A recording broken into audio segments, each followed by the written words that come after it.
Self-Determination Day.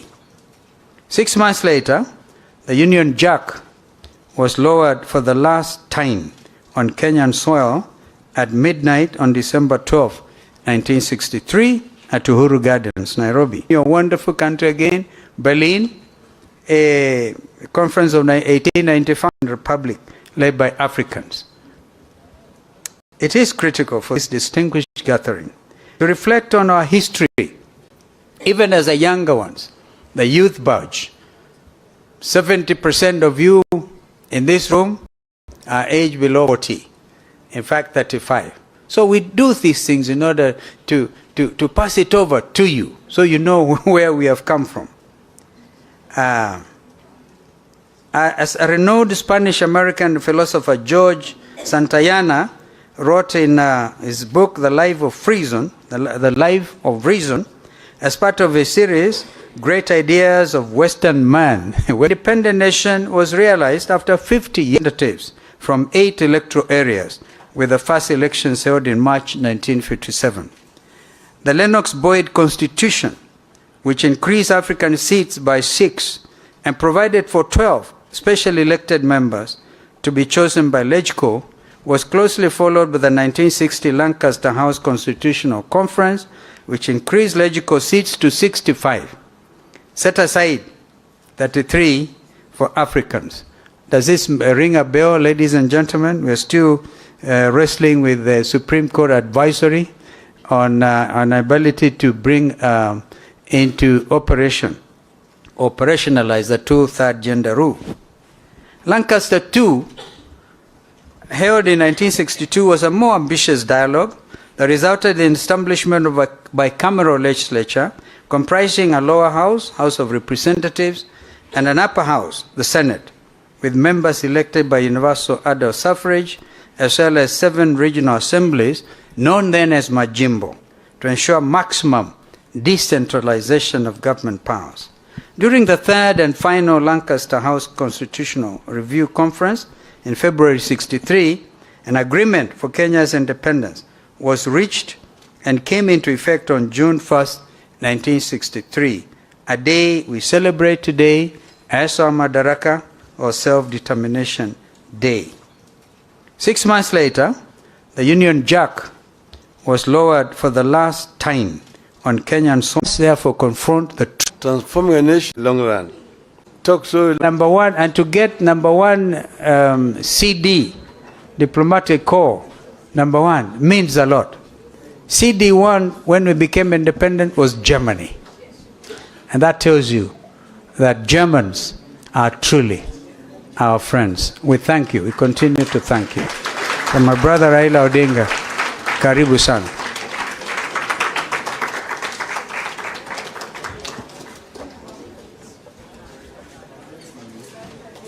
Sorry.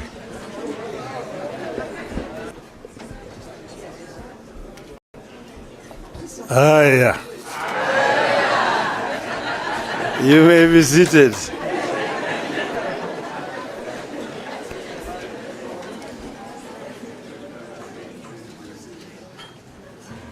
To the Konrad-Adenauer Foundation, distinguished guests, ladies and gentlemen, hamjambo, hamjambo tena. I am happy to have been invited by Konrad-Adenauer Foundation to come and be with you here this afternoon. Dankeschön. That means thank you very much. And I mean, my brother has talked so elaborately about so many things. At some stage, he was talking about desperation in our country, how Kenyans are dying because of lack of food and so on. Then I was telling some other people that maybe death is not a very bad thing. Shakespeare said in Julius Caesar that some cowards die so many times before their death that the brave do not taste of death but just once. And I want to say that death is a necessary evil that will come when it will come. And therefore there's no need to fear death. Then the other day I was talking to somebody else, he told me, you shouldn't really fear death. He said that, look, if you are sick, there are only two things that can happen to you. Either you will be treated and you will get well, they have nothing to fear. But if you don't recover, then you die. If you die, there's nothing to fear. Why? Because you will either go to heaven or to hell. If you go to heaven, there's nothing to worry about. You'll be okay. Even if you go to hell, there's nothing to worry about. You'll find so many of your friends.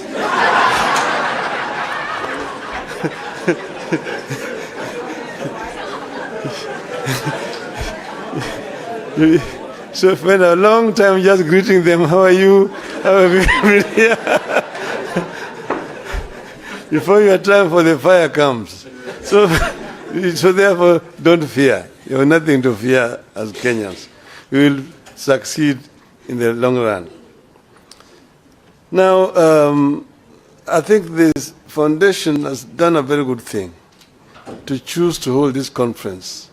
And they have told me that they're going to make it an annual event. So it is my real pleasure to speak to this distinguished audience at a time the country is undergoing profound challenges with no end in sight. My task is to share with you the alternative economic pathways proposed by Azimio la Umoja One Kenya Coalition Party for the people of Kenya. I will do that with pleasure. But before I do that, let me thank the Konrad Adenauer Foundation, Stiftung, as it's called in German, for putting together this conference on the subject of transforming a nation. It is proper that a foundation that bears the name of the man who presided over the reconstruction of Germany after the Second World War should get us together so that we can discuss our own reconstruction. I happen to have been in Germany during its days of reconstruction and transformation, and I can say two things without fear of contradiction. First, transforming a nation takes hard, dedicated, and honest labor of leaders and citizens. Secondly, no nation is beyond reconstruction and transformation. All it takes is leadership. And I arrived when the war had ended, the Marshall Plan had been introduced, and the work of reconstruction was in its second phase. I found when Konrad Adenauer himself was still the Chancellor, and at that time when I arrived, when you went to Germany, and then you went to Britain, France, who are part of the victor powers, you'd think that it was Germany that won the war and those countries had lost the war. But Germany had been devastated. Most German cities were bombed, some of them nearly to the ground. There's a city in the eastern part of Germany called Dresden. Dresden was razed almost to the ground. But the British, basically, at the time when, in fact, the war had ended, but because of the anger, what had happened, bombing London and so on, it was a revenge bombing. But the Germans reconstructed. And at that time, West Germany was the strongest economy in Western Europe.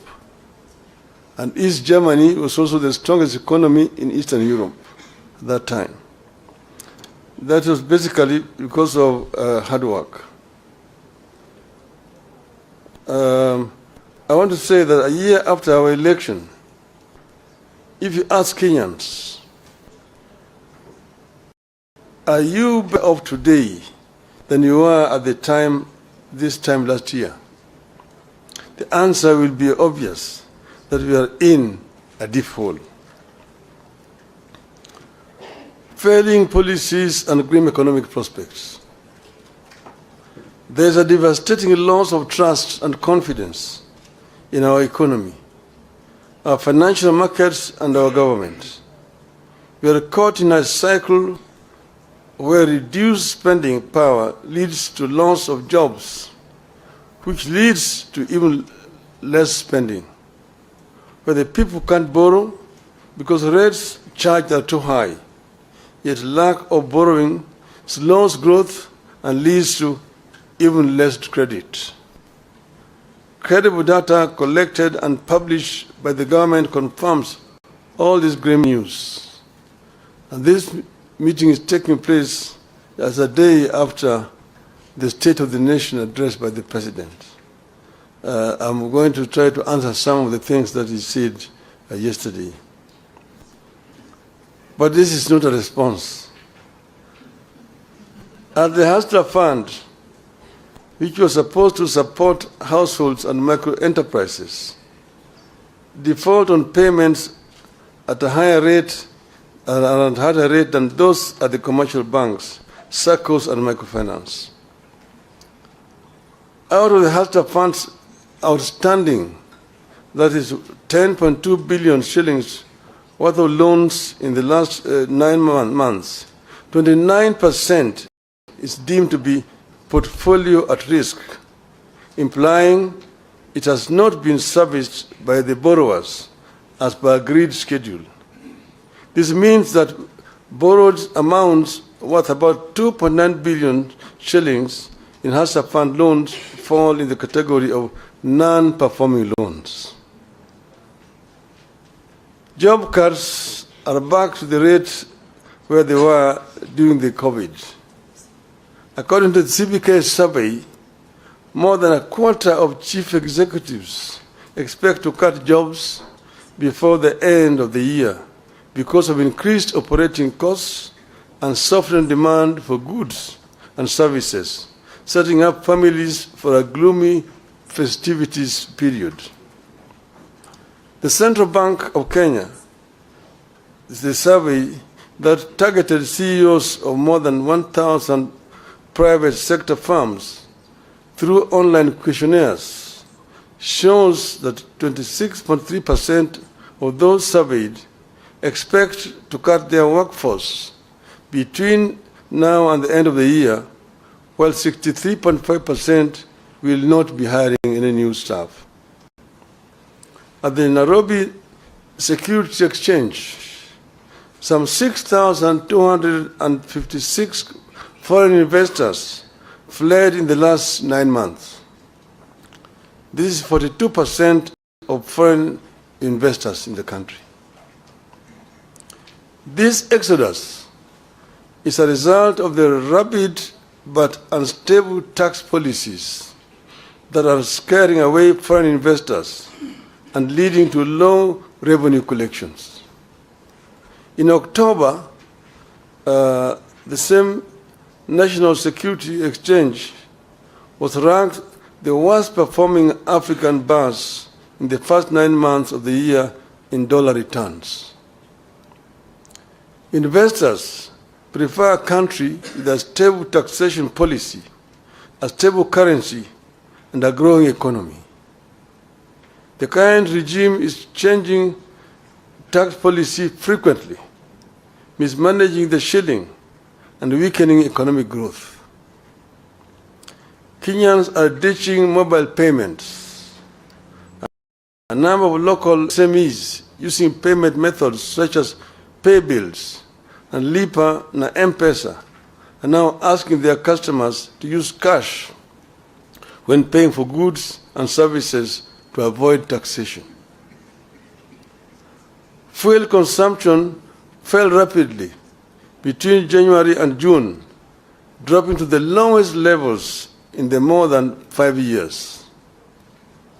Up to 85% of firms are not paying corporate taxes. At least 8 in 10 companies in Kenya did not pay taxes on earnings last financial year. This signals a tough economic environment that hit sales, prompting some businesses to scale down operations. The Kenya Revenue Authority, KRA, missed its revenue target for the first quarter of the current financial year by 79 billion Kenya shillings.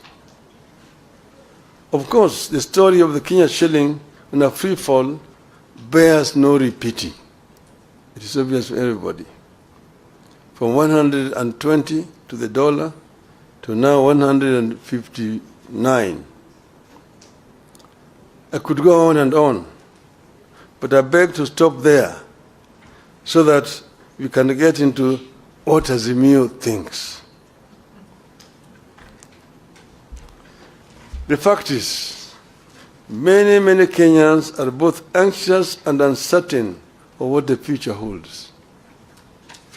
The country is going through a recipe of policy mistakes, failures, and shortcomings served in an authoritarian, paternalistic leadership style.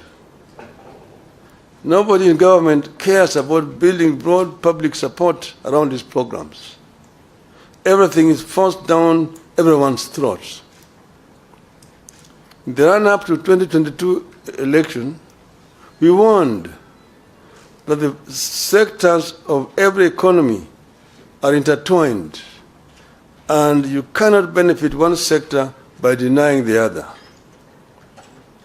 We warned that Kenya Kwanza was never going to help the hustlers by robbing the rich and the middle class. In the wake of the Finance Act of 2023, we warned that no nation can ever tax its citizens into prosperity. We are concerned that it is getting too late to change the course. We fear that consequences of the foundation laid in the first year of this administration could linger for years if nothing is done. Our country could lose the competitive edge that it has always had in the region and sub-Saharan Africa. This bad situation could easily get out of hand. What is to be done? For us in Azimio, reduction in the cost of living is a priority economic imperative. This will be achieved by providing some basic relief to citizens, including reduction of taxes and stimulating production.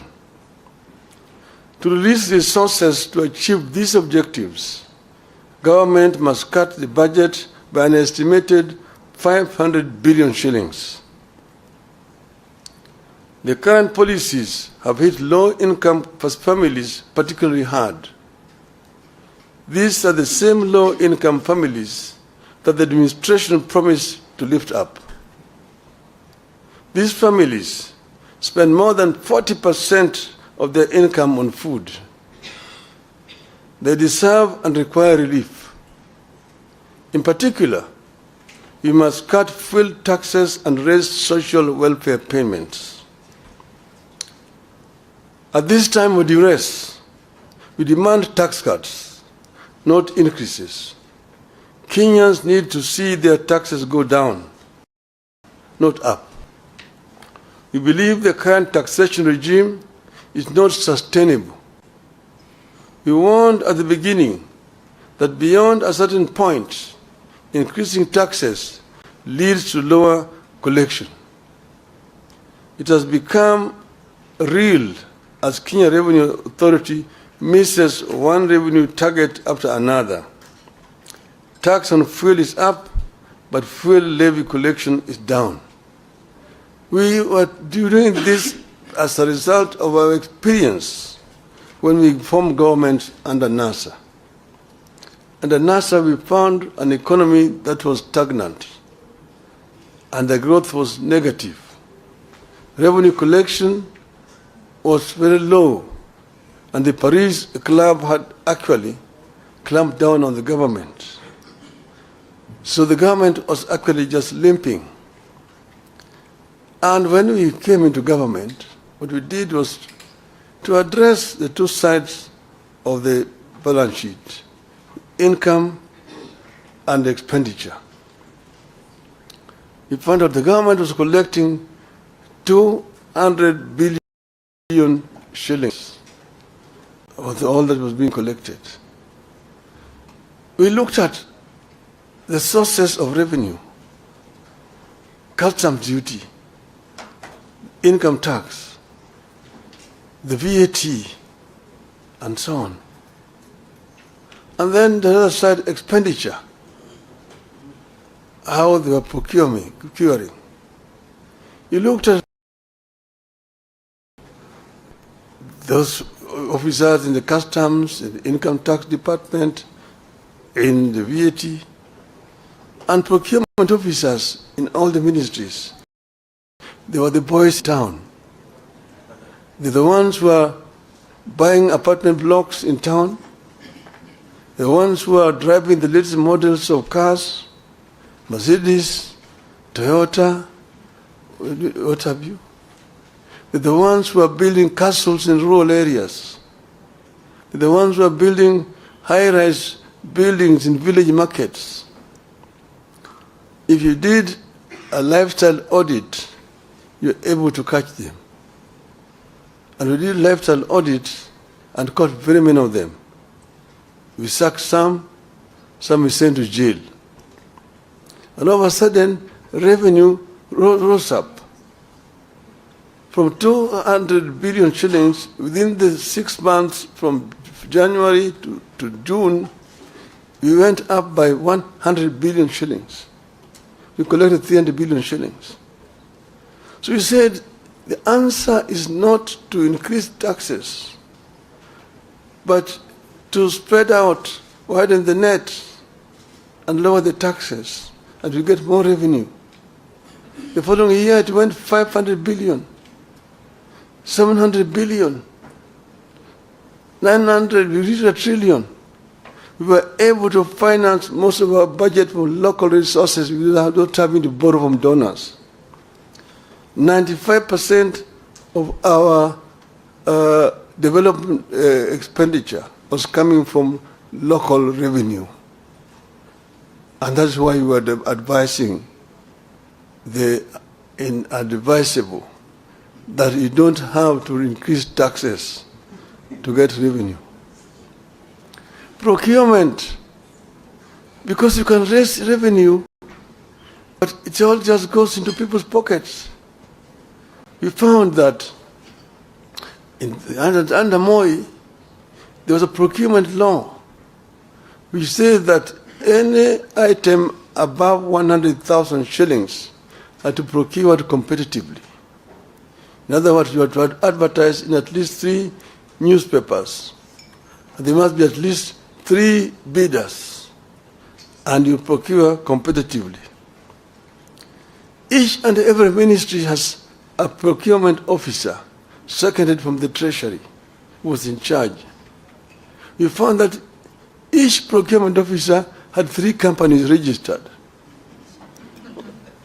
And there was a kind of a cartel and a collusion. The one in Ministry of Finance is supplying Ministry of Education. The one in Education is supplying health. One is health is supplying roads. One road is supplying agriculture. And if you are the tender, there will be 3 companies. All those 3 belong to one person. And of course, the building, the commission, which is shared among various commission officers. An item that's supposed to be procured at 100,000 shillings goes for 5 million shillings. And that's where the money is being lost. These ones, again, we did lifestyle audit. We sacked some of them. We jailed some of them. The government was now procuring competitively. And that is how we manage that economy. So you need to stimulate production. Interest rates need to come down in order to stimulate economic activity. This is particularly urgent and critical, given that in the Finance Act of 2023, the regime is pursuing higher spending and taxes for the next 2 years. Businesses will obviously pass the costs to consumers, worsening the cost of living further. We needed to invest in direct relief to individuals through programs that put money directly into the people's pockets, which is why we asked the Kenya Kwanza to continue with and expand the kazi mtaani program. And it can be expanded the way we did it ourselves there, kazi kwa vijana, to the rural areas as well. Investment in labor-intensive programs like road construction, rural water systems, afforestation, and so on. This has proven over the years to yield positive results. We believe that putting money into construction of schools' infrastructure would yield better returns than the construction of houses through taxation. Kenyans deserve a raise in the average minimum wage. We should also stop management of public finances. The country must embrace better fiscal discipline. We do not have to increase our budget in order to look important. State departments with overlapping functions need to be scrapped. Why do we have coordination of international development partnerships at both the Deputy President's Office and the Ministry of Foreign Affairs, complete with budget lines, while the National Treasury also runs an external resources department? At the same time, we need to stop duplication of devolved functions at national level. You have a situation where the national government is competing with the counties in several other functions which are constitutionally devolved, like health, like agriculture, like water, and so on. Why should the national government be the one procuring fertilizers and distributing it to the county government when agriculture is devolved? How about drugs and so on? A few weeks ago, the Controller of Budget told the country that the National Treasury over-budgeted salaries of state officers, including hers, by 3 times, leading to the loss of over 1 billion shillings. The Controller of Budget detailed how the Treasury has been over-budgeting salaries of senior government officials through the consolidated fund services. So far, nobody has been made to bear responsibility for this budgeted corruption. We know very well authorities duplicate. To those doubting Thomases within the regime, these measures above will release the estimated 500 billion shillings required to bring back the economy on an even keel. Realistic debt management. Currently, Kenya is caught in a debt rut where it has resorted to borrowing more to repay debt. It makes no sense to us to borrow more to repay debt when debt is already too high. It amounts digging when you're already in a deep hole.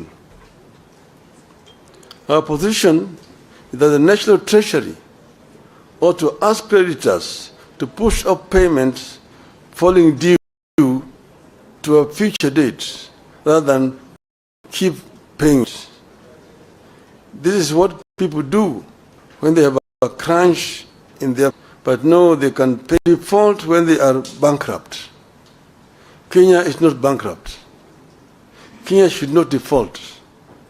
By rescheduling debt payments falling due, the government can forgo punitive taxes and create room for critical social and economic spending. In conclusion, 1 year on since the inception of new government, this is the time to reset the economic policy broadly. And you're not going to set this broadly by mere rhetorics, by talking and making promises to the people, empty promises. The effectiveness of government by key initiatives, including the Hatta Fund, should be reviewed by a forum comprised of the government, political parties, the business community, and the civil society. This is what should be happening. And if this happens, we will be able to come up with proper solution to the problem that we are facing today. The government today is living in denial. If you listen to the State of the Nation address yesterday, if you were talking to some people who are living in planet Moon, you are not being realistic to problems confronting this country. And these problems must be confronted frontally, not by trying to give diversions here and there. We have said today that the cost of living is real and is killing the people. It has to be addressed if you are going to actually relieve the plight of the people of this country. This is our position as azimio. Now finally, Madam, you've written there, Raila Odinga ran for presidency 5 times and lost 5 times. In other words, and each time he complained that he did not lose. I accepted losing elections in 1997. I said I'd lost and accepted. In 2007, the jury is out there. Everybody knows what happened. 2013, everybody knows. 2017, people know. 2022, some of you are around in the country. The so-called Independent Election Boundary